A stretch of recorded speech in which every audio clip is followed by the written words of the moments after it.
2 weeks since our mom was taken, and I just wanted to come on and say that we still have hope, and we still believe. And I wanted to say to whoever has her or knows where she is that it's never too late. Today Show host Nancy Guthrie releasing that new video tonight, pleading for the safe return of her mother. The 84-year-old Tucson woman vanished from her home 2 weeks ago in the Catalina foothills.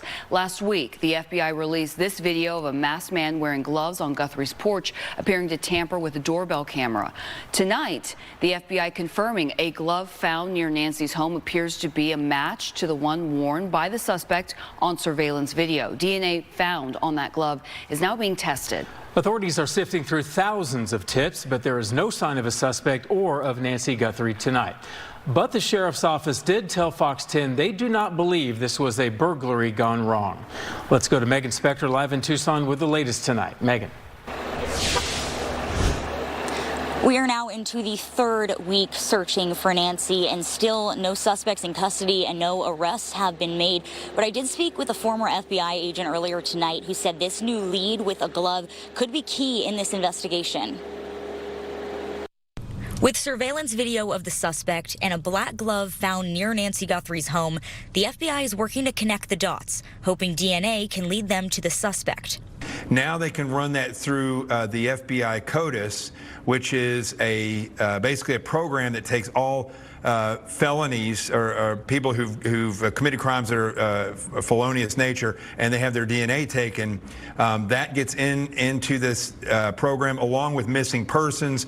The FBI confirming to Fox 10 they're testing a black glove found off the road about 2 miles from Nancy's home that looks like the glove the suspect is caught on camera wearing. The FBI has received initial DNA results and are waiting on official confirmation before putting the unknown male profile into CODIS. The FBI says the process typically takes 24 hours from when the Bureau receives the DNA. As soon as that's through, it's going to take no time flat. I mean, that computer system can start looking rapidly. If there's a match within that database, then identification of the individual will be almost instantaneous once they make that connection. While investigators search for their suspect, the family speaking directly to them through social media. It is never too late to do the right thing. And we are here. We believe.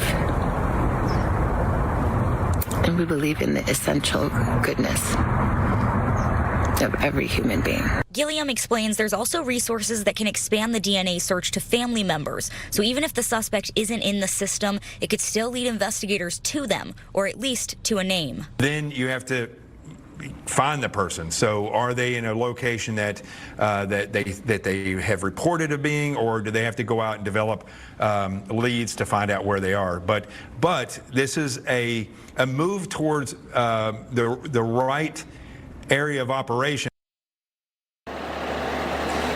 So the Sheriff's Department did confirm that they found someone's DNA on Nancy's property. They said that they are working to figure out who that belongs to, but they did confirm it does not belong to Nancy or someone in close contact with her. Now, I'm assuming that they're looking to see if it's a match between the DNA in the home and the DNA on that glove, but that has not been confirmed yet.